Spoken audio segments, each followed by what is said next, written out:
Hi, I'm Matt, the Tattoo Robot, and today I am going to show you all three of my skull tutorials. The traditional style skull, the neo-traditional, and of course, my personal favorite, the new school skull. This video doesn't contain any new content. Rather, it's just a simple way to find all the skull tutorials in one handy-dandy little video. So, if you're looking for something different from the initial three videos, you're not going to find it here. Sorry, but I just wanted to do this out of convenience. Let's get started.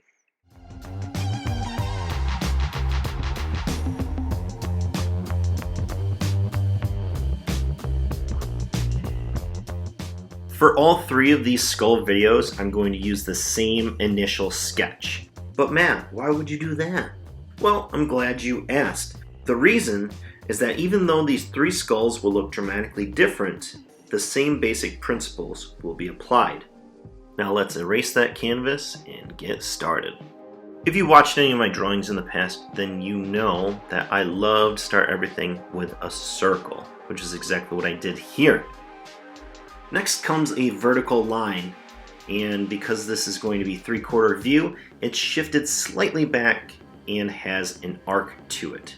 From there, let's build a boxy kind of triangle with another vertical line that connects to the front of our circle.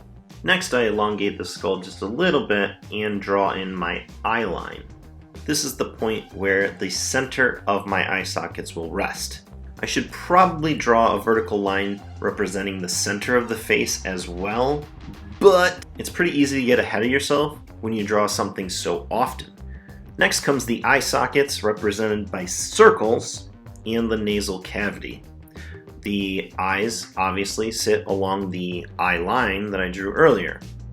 The nasal cavity is nothing more than just a rounded triangle with a little divot at the bottom.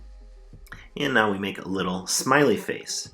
The vertical line in the back represents the area where the jawbone attaches to the cranium underneath the cheekbone.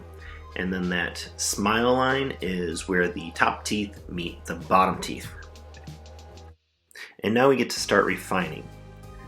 Gonna make that brow a little bit more prominent and draw in the cheekbone on the far side.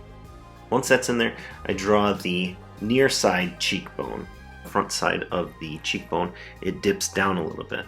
This is where the teeth transition from being in the front to being underneath. Behind and slightly under the cheekbone is where the spine would connect. So we drop the back of the skull down ever so slightly, and then we move on to the zygomatic arch, which is just a fancy way of saying the top of the cheekbone. That line will swing upwards and form kind of a C shape opposite the eye socket. Now I'm going to adjust the eye sockets.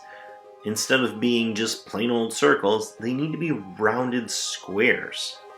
Now that I'm happy with where I'm at, I can start refining the drawing a little bit further. I can start adding the details to the back of the jawbone, the separation between the jawbone and the teeth, and of course the teeth themselves.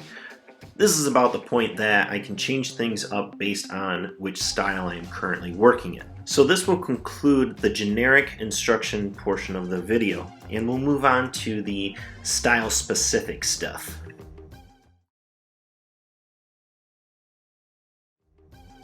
Traditional artwork doesn't require a terrible amount of detail, and so I'm just going to sketch in my teeth real quick, and then we can start doing the line work.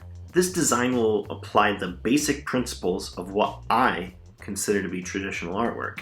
Does this mean this is how all traditional design should look? Nope, but it should serve as a great example. Now for those of you who want something a little uglier, I've attached a quick example of this design done in a sort of Sailor Jerry style at the end of the video. I'm going to do some crossbones behind this skull. I'm not going to do it with the other styles, but I just want to make this design look a little bit more complete. Let's move on to the line work. Now, I'm not going to do anything special here.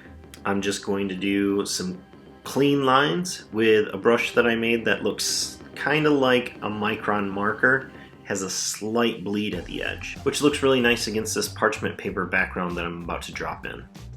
Traditional artwork doesn't require a whole lot of color, so I am simply going to put a little bit of red in and shade some black from the deeper points in the drawing, and boom, we're all done. And that's how you draw a traditional style tattoo skull design. For this neo-traditional skull, I'm just going to continue to build upon the base that I have in there for the traditional skull. Neo means new, as in new traditional. So I'm going to add just a little bit more detail by adding extra angles and maybe some shading lines, which aren't necessary, but they look kind of cool, so I'll add them to this project. I'm also going to add some circles as eyes. Again, not necessary, but they're kind of fun, so why not? This right here would be plenty of detail. If you are following along and you want to start color, this would be a good point to do so, as the rules of neo-traditional are pretty simple. Bold outlines, the line work must be clean, modern colors, a sense of dimension, but not exaggerated. I, however, am going to be adding a little bit more. It's time for some color. Have you ever heard the acronym KISS? Well, it stands for Keep It Simple, Stupid, and it can be applied here. Don't go too crazy with color, or you'll find yourself in new school territory. Try to work with a limited amount. 5 colors plus black is usually safe. I'm just going to fill in the eye sockets and nostrils with one color, use another for the skull, and add a smooth gradient from the bottom. And then I'm going to change the color of the eye sockets because I had a different plan in mind and had to rethink it because of what I'm going to add to this drawing later. Then we move on to some shading. Now, if this were a tattoo, obviously I would start with black first, but that's not how it works on the iPad. So based on what you are using as your medium, work accordingly. I'm just adding black to all those areas that I feel would be in shadow, which are the eye sockets, nostrils, the base of the teeth, and anything that is under or behind something else. And stop. There it is, a fully complete neo-traditional skull. But if you'd like to go a little bit further, we can still do that because we don't play by the rules. So let's add some white. I'm going to highlight all the areas that will catch a little bit of light. So top of the skull, top of the eyebrows, bridge of the nose, so on and so forth. And that's it. Are you going to try out my technique? If you do, don't forget to make it your own and then drop a link to your artwork in the comments below. For this design, I've moved my sketch to a larger canvas in Procreate on my iPad. I just want to add a little bit more depth and detail. I want this skull to look obnoxious, so I'm going to increase the size of this eye socket and reduce the other one. I'm going to detach the jaw and make it swing forward. I'll also reduce the size of the back of the skull because I think it'll look cool. Now remember, this is just a guide. Just because I'm drawing my new school skull like this doesn't mean you have to follow along line for line. If you asked me to do the same drawing tomorrow, it would turn out way different. Because for me, this style is more about what seems fun at the moment. And right now, this is what's fun for me. I'm going to refine the sketch twice. And once I'm happy with it, then I'll do my line work. New school is a vast categorization of artwork.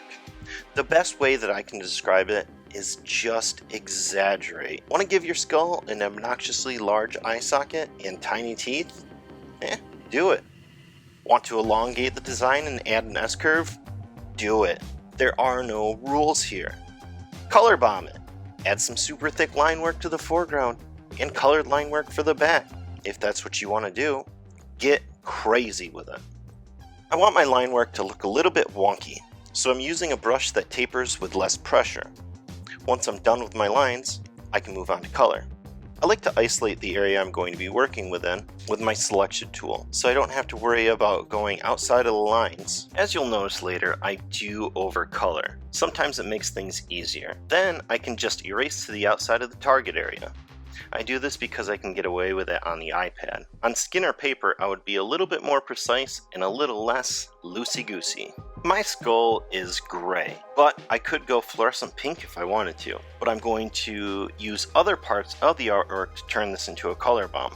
To achieve this, I'm utilizing teal, fuchsia, and kind of a citron color to add that extra pop. I chose these colors because they are about equal distance from one another on the color wheel. Think about how nice your primary colors look next to each other: red, blue, and yellow. Or your secondaries: green, purple, and orange. It's the same concept, just shifted a little bit. To finish this off, I'm just going to add a little bit more color and contrast, and of course, tweak my finer details. Once the coloring is complete, I'm going to slap it on a brick background because New School has roots in graffiti. And that's about it for this one.